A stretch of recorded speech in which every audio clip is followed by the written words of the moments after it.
Hello, today is Tuesday, February 28th, 2012.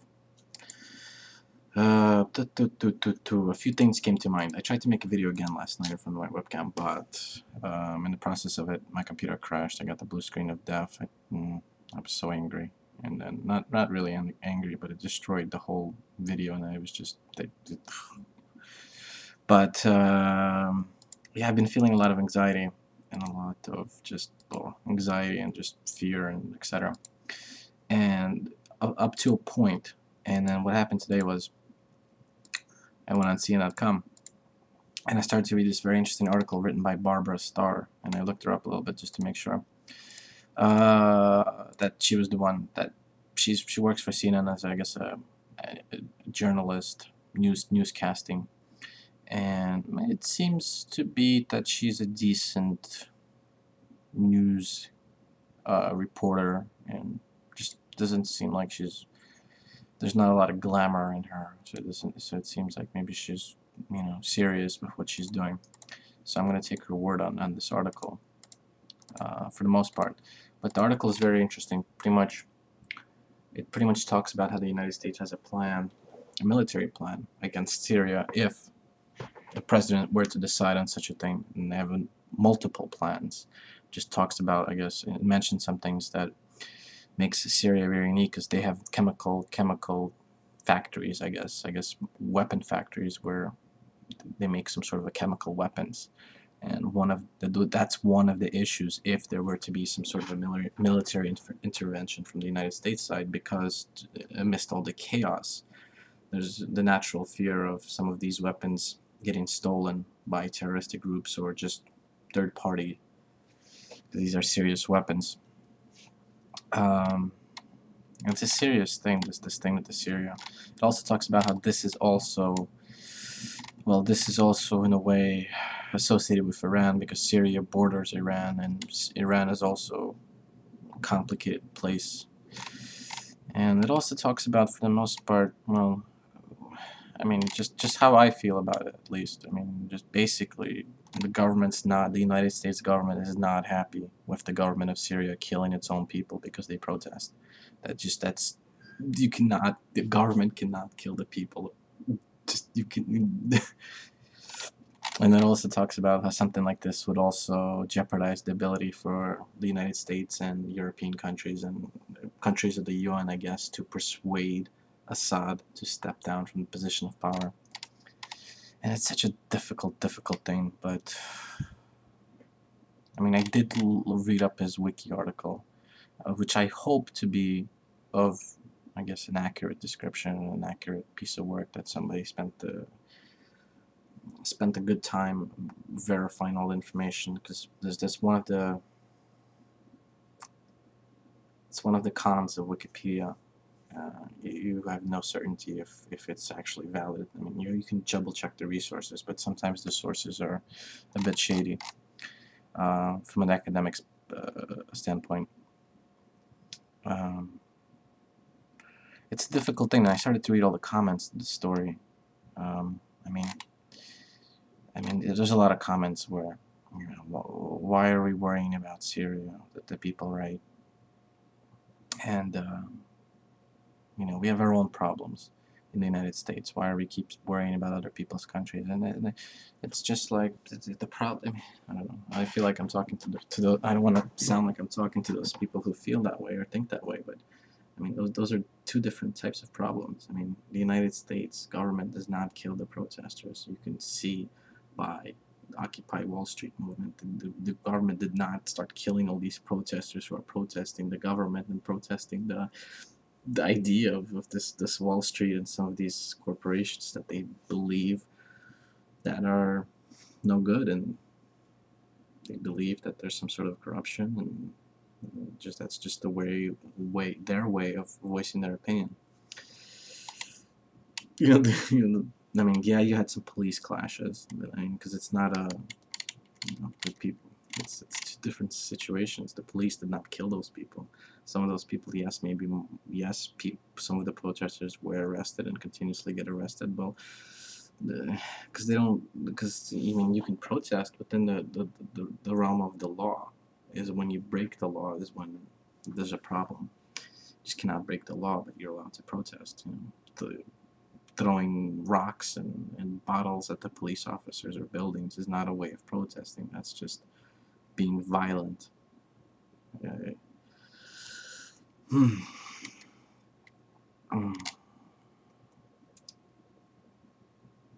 so pretty much a lot of comments like that, and you know, like, what are we doing there? It's look at Iran, look at Iraq, look at Afghanistan. I guess, you know, I hope that in like maybe 30 or 40 years, when people look back, when the people inside Afghanistan and Iraq, and hopefully they continuously work on themselves and their government, and everybody's held accountable for, and they kind of pull themselves together, that, well, they look back and they say, you know, it was a good idea. But something like that, I don't think it's possible to see, you know, the results. I mean, you look back to the revolution in the United States. You know, 10 years after it happened, there were so many problems. 20 years after it happened, there's so many problems. Look here, 300, like 240 years later, you know, 240, 230 years later, you mean you have different types of problems. But it's just, I mean, it's the problems are problems.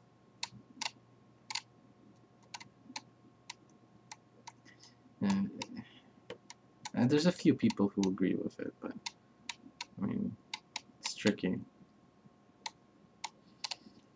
I mean, I got really involved with the comments, and then I played 2 matches of Heroes of Nerf, and that kind of calmed me down a little bit. I'm just scrolling through it real quickly to see if there's anything worth noting. Well, yeah, people again worried about the economy. You know, we have a problem with the economy. You know, the one true thing is the economy of, you know, on a grand scale. I mean, the Dow, which is the representation, the major representation of the economy, is up 13,000 points, which is a plus. It was, what was it, like 7,000? I think it was 7,000 or 8,000 points when, like, about 2 years ago or 3 years ago. So that's a plus side. No one really talks about that, but I mean, there was one article about that, but you know, before the somewhat economic collapse in the United States, I think it was up at 14,000, just to give you an idea of. And then I think it dropped down to about 7,000, 8,000. That's little by little, it just kept dropping because just problems in the economy. But I don't know. I don't think the economy of a country should be the basis of. Should be the, you know, the economy of a country is just one aspect of a country, or just one aspect. You know, an economy of a society is just one part of a society. I mean, it's just part of, it's just money. You know, just money. It's just a way of bartering with people to exchange goods and services. But other than that, you know, if the economy collapses completely, are trees gonna stop growing? No. Is the sun gonna stop rising and going to sleep every night? No. Is the air gonna become unbreathable? Nope. Are the oceans gonna stop working? Nope. Is it gonna start snowing? Nope. It's just the economy is just part of something. It's not. Well, it is a big deal, but it's not the end of the world. Basically, it's just an economy. Just, wow, if I don't get these things, I'm gonna die. No. So that's how I feel about that. But okay, another interesting thing happened. I bumped into, in the midst of my comments, I bumped into this on Russia Today RT, which is I guess it's a English version. I'm not really sure who owns it. It's basically Russian news in English, I think, in the United States for, I guess, the Russian Americans, or I guess anybody else, but from like a Russian American perspective, I think. I'm not sure entirely. They do mostly Russian news, but they also do international news. They have this video on their YouTube channel, They also brag about themselves having like 300,000 views in this video. But it's so. This is sometimes I hate these types of news that they do. Is they do a spin where they take certain segments of, like, I guess you can say, you can take certain parts of my videos, mash them up, and just make me out to say like, oh, I want to kill everybody or something like that. They just do. It's possible to do that with video, and if you do it a certain way, it's all. I don't agree with it, but so basically, in 2011, I think around March 3rd, March 10th, Hillary Clinton was in front of, I don't know what congressional hearing, but she was in front of Congress, basically, and she was asking for them to either increase their budget or maintain their budget. And some of the things that she's pointed out was, well, they need that extra money to, I guess. See, I don't know exactly what she's thinking about, but this video says it that, you know, Hillary Clinton wants more money to create American propaganda in the world. But Hillary Clinton made a very valid example when she was speaking to an Afghanistani general. He thought that American men just wrestled in the mud and the women wore bikinis all the time because all he watched was Baywatch and Worldwide Wrestling. Yeah, WWF, something like that. Like when there was a whole popular, it's still popular, but not as popular. This type of wrestling, which is, I don't know, it's a bit acting, it's a bit wrestling, it's a bit showbiz, it's a bit flashy, jazzy. I don't know. And then I spoke to somebody as well too, who watched Jersey Shore, and he said, you know, like, are guys in New Jersey, you know, like that? I'm like, no, that's a few people are like that, but so that's the idea. If you don't know something about a country or a type of people, and your first impression of that person or that country or of that is somehow shown to you through some sort of form of entertainment, you'll think that, you know, this is just a bunch of idiots or a bunch of this or a bunch of that. Just like that movie Borat. They put up a huge storm, the country of Kazakhstan, when Borat went in there and did a movie, a comedy, because the people thought that Kazakhstan was just one big village and everybody was an idiot, and they were all upset over that. Well, I guess in a way it has to do something with that.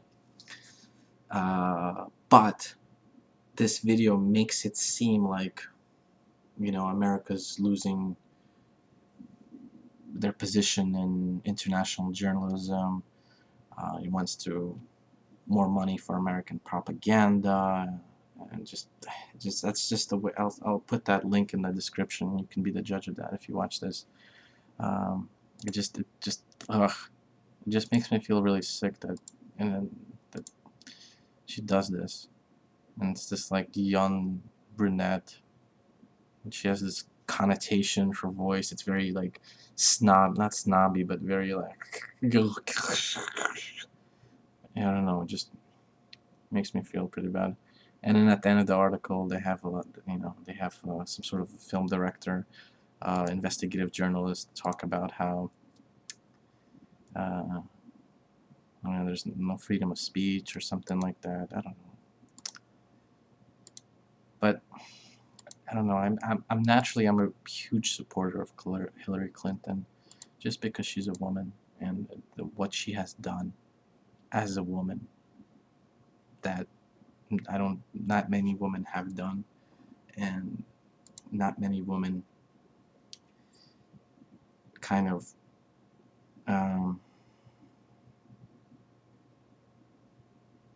work harder than they should, because they're still not on the level of men. There's still a disparity between being a woman and being a man, even in the United States. A man is like this, a woman is like this. So it's really bad that she would do this, and especially this. I mean, if this is a Russian-owned or a Russian-operated or with to a Russian demographic, and these are women journalists, academic women, intelligent women, and this is horrible what they're doing. I mean, my thought of Russia. I mean, if men and women are like this in the United States, men, this is how it is in Russia. This is how it is in the United States. This is how it is in Russia. And this is a generalization, but and it could be argued, no. But the sad truth is, there hasn't been a single woman president, and there's very few CEOs of companies and that are women. Yes, they exist, but there's very few of them. Most businessmen, most businesses are owned by men. Um, there's even in Congress, there's not a 50-50 disparity between men and women. There's more men than women, and I don't know, just and even the word guys, like I see that I pointed it out to my mother. People generally grow up with this idea of referring to a group of people as guys. Hey guys, or an instance, oh, I uploaded a new video for you guys. Well, no, you cannot use the word guys, because if you have, especially because it continues to spread that late in that latent part of of your psychological brain, that again it creates that it's okay kind of idea, where, oh, it's okay. Well, but in reality, it really isn't okay. So much to say. Okay. Okay.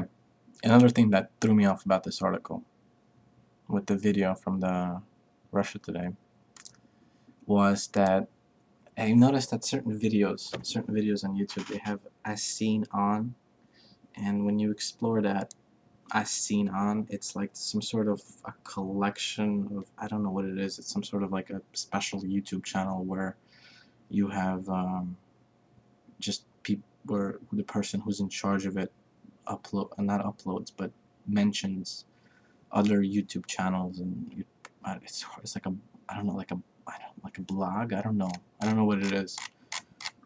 It's really hard to make out with it, but as seen on in this particular case was MMO Champion.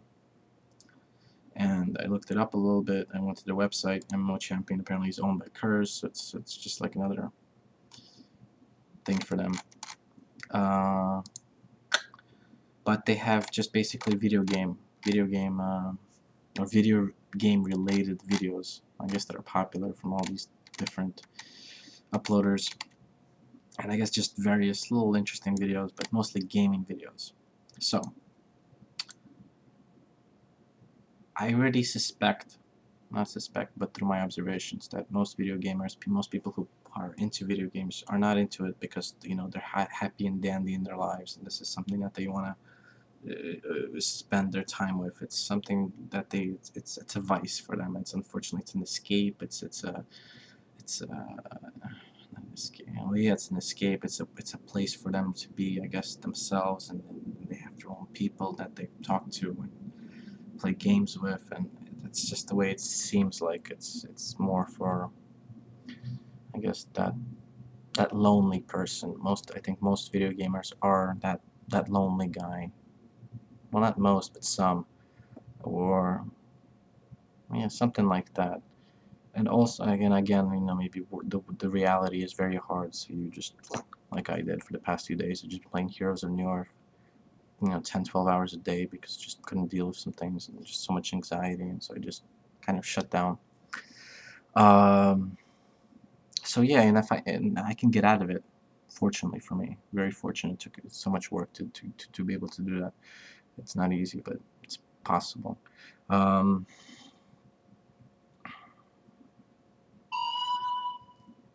So yeah, so let's say if I was in that mindset still presently, and I watch this video where I already think that the world is unbearable. I cannot even imagine to do anything outside of my computer, outside my video game. And now someone suggests me to watch this video where the United States is This is what it says: the United States is losing global information war as multipolar reality bites. So there's some sort of an information war. Like, I would just be completely overwhelmed with life and the world and just the way things are going if I would have watched this if I was in that kind of state. And just so negative. It's such a negative piece of news that they managed to put it together. There's no information here. It's just all negative. There's nothing. Just a negative piece of news. I mean, I think they purposely did that too. I don't know why though. I mean, I think you can present news in a decent way. Like, it's just, I don't know. Maybe I'm wrong about something. I'm not sure. Or maybe I'm just a little too naive, but that's just the way I see this particular video as. It's very negative. And all it does is just capture various sound bites. So it doesn't really give you the whole picture. You don't know. You just know this person's take on the story.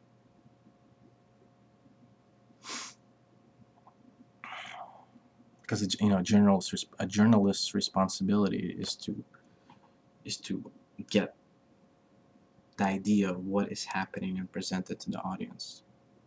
And maybe the word I should be using is, this is a bit sensational. They're selling sensationalism, sensationalism, kind of like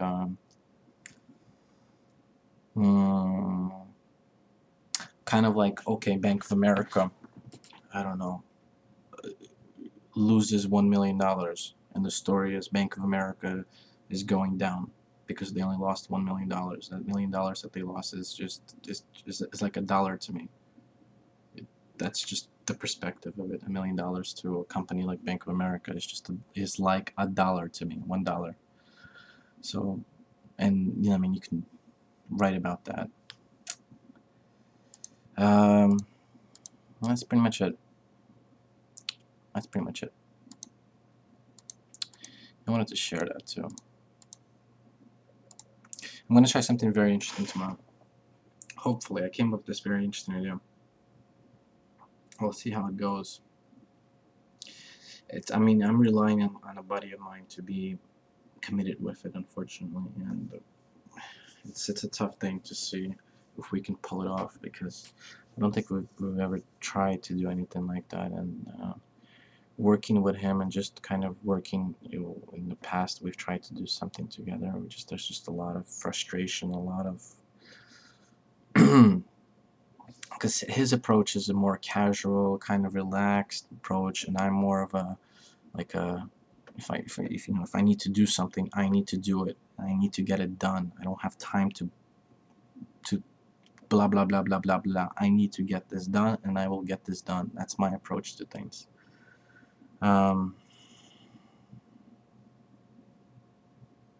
So hopefully it'll work out.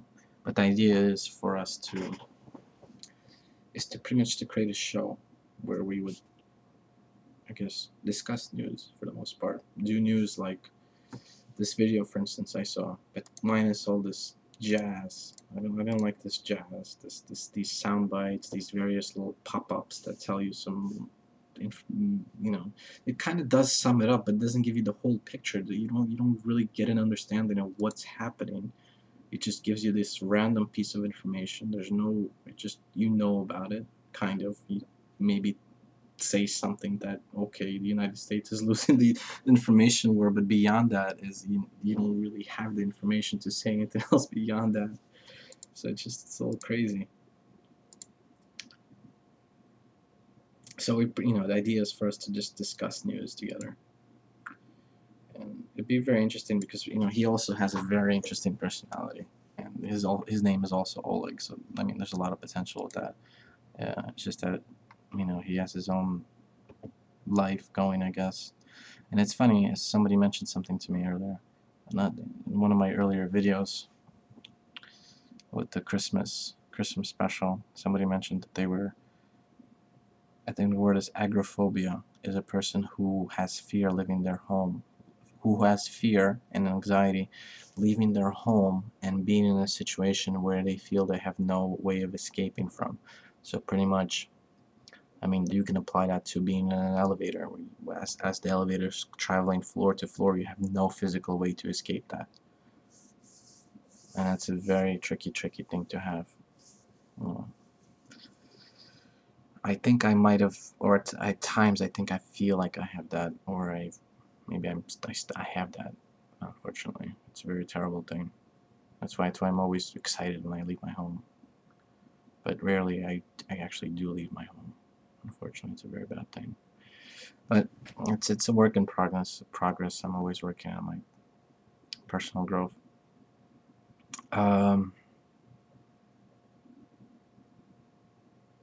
Yes, so hopefully it'll work out, and it'll make it easier too, because it's going to be a project where I would have somebody else to work with, so the work would be in a way delegated, so I don't have to do everything by myself for the most part. So it might be fun. It might be fun too. I might learn a lot about each other, and just learn about what it is that we're actually doing.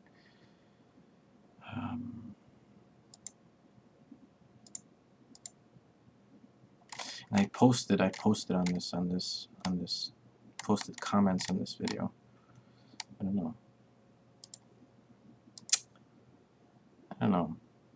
It's tough, like things I was thinking about earlier. American propaganda. What is propaganda? I mean, it's information that the government wants you to think. Wants you to think that this is happening, but in reality, something else is happening, to confuse you, to distort you, to, I guess, throw you off, and I guess to keep you from whatever it is that they don't want you to know or be part of. So for instance,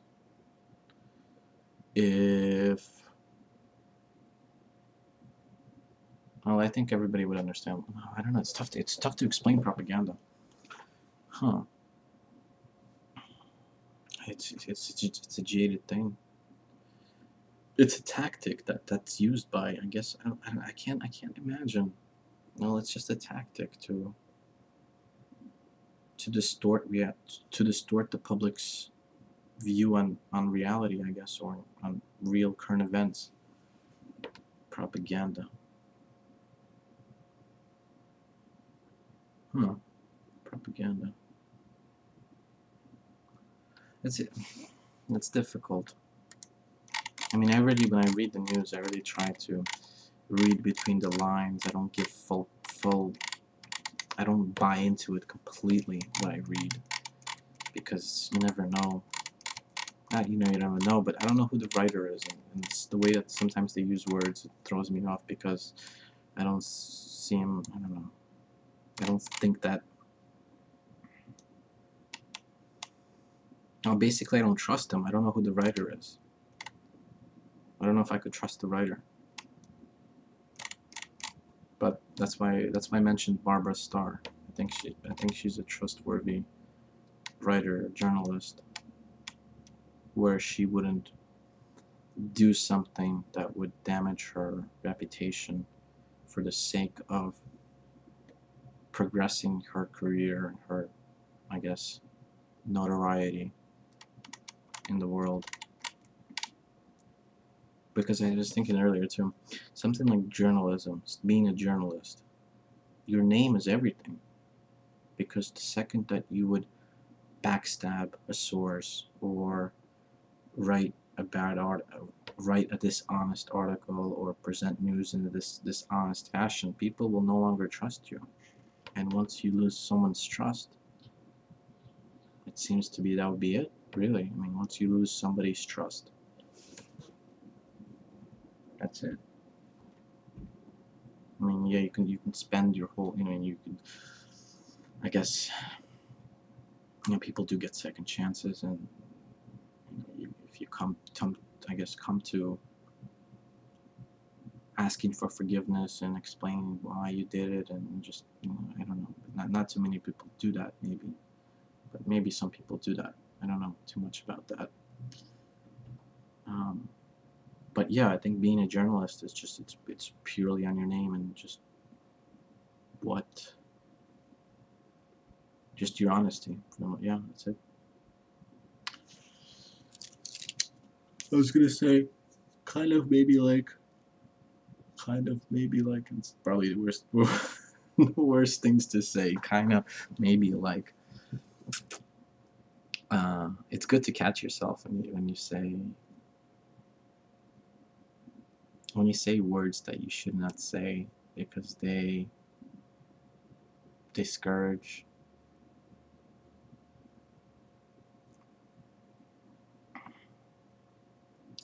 What was I gonna say?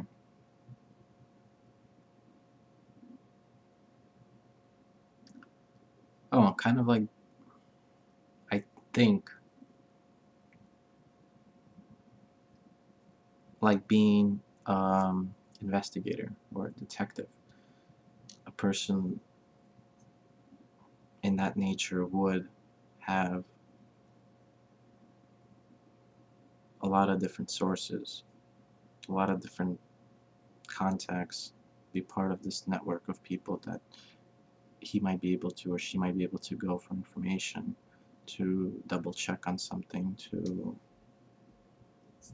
in the process, in the quest to solve crime or some sort of investigation.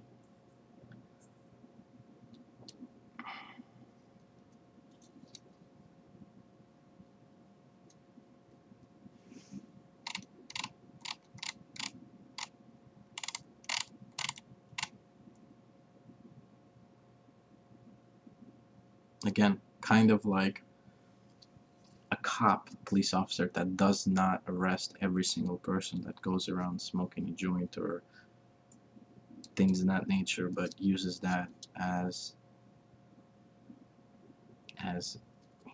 a way to get more information, to get information about drug dealers, uh, various events, I guess.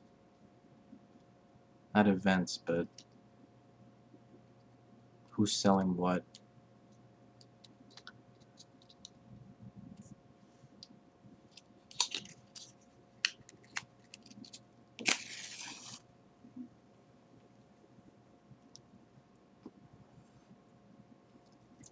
I think journalism is very interesting. All it is just information gathering. It's building relationships. It's building it's building relationships. It's gathering information. It's and presenting that information for the purpose of seeking truth. And, and in some cases, like in the cases of the journalists in Syria, giving voice to the people who cannot voice it for themselves. This is also very interesting to back up, a lot into this Pentagon. Into this Pentagon has detailed plans and Syria options. The thing I was talking about, where the United States has all these different sorts of plans. If the situation were to arise that there needs to be a United States military intervention in Syria, basically a war. Well, I'm sure they wouldn't call it a war, they would just call it a military intervention because it just sounds nicer.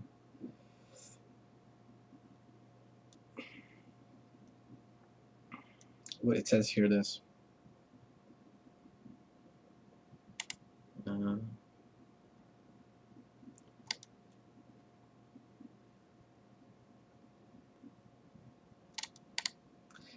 I'm trying to read exactly what it says, but this is what it said.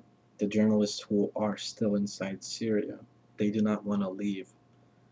And the only way that they would leave is if they have a guarantee from the Syrian government that the cameras that they have, that they took pictures with, the video that they recorded, will not be confiscated. So there's probably so much more information that will be available or is actually still available. It's just my problem is I only rely mostly when I'm on my computer. I only read CNN.com. I used to visit BBC, but I don't know. Just it's it's tough to sit here and just read stuff like this sometimes. Just being part of the current, being in the know on world events is it's very time consuming. That's also another thing that hopefully the project will work out, because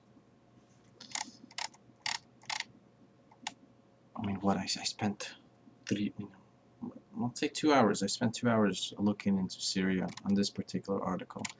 I read all the comments, thought about all these different things. Not to mention, prior to that, I've been following the story of Syria.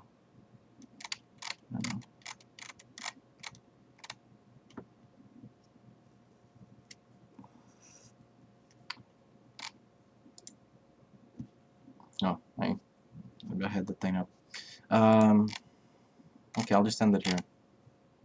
I just looked at the time, 36 minutes.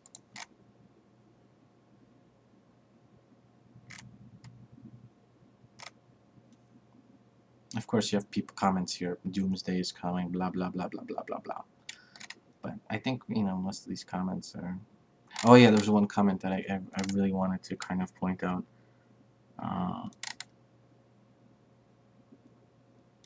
Yeah, somebody said, why are we, someone we should worry about.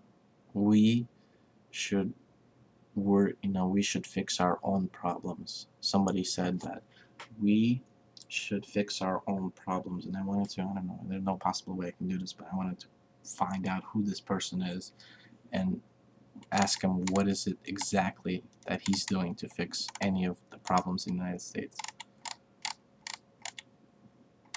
And a lot of people rely on government to do everything, but the government is compromised of people. It's not this magical entity that just makes everything magical. People, that's another thing that's why I'm a fan of Hillary Clinton, because she just it seems like she dedicated her whole life, well, from the point of being the first lady, or at least the past 8, I think, well, let's say the past 12 years of her life she's dedicated to public service.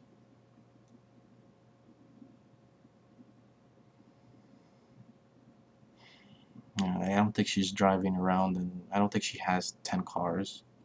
I don't think she has 30 mansions in 30 different parts of the world, and she goes every weekend to the Palm Beaches, and goes swimming with the dolphins, or goes skydiving once a week, or flies on her private aircrafts every day. I think she's there wherever she needs to be, or she feels like she needs to be, and working on all these serious things that she's working on. There's another video I'm going to promote, not promote, I'm going to put in the description, that she talks about. She talks about defending reproductive rights and family planning. Basically, she talks about some of the things that she did, and again, in front of a congressional hearing, but this was an older one, 2009, how it would be a bad idea for the United States to stop funding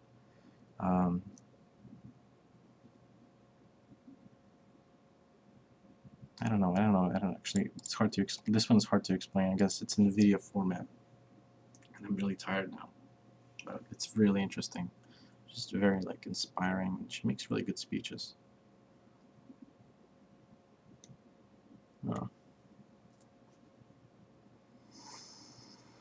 And just to end it a little bit, I've on one hard drive I finally finished rendering the Heroes of New York content. I'll get to it tomorrow. And then just a little bit more left, and then soon I'll continue my Skyrim and have it done, and I'll manage that and the project that I plan on working with my friend. Okay, this has been Tuesday, February 28th, 2012.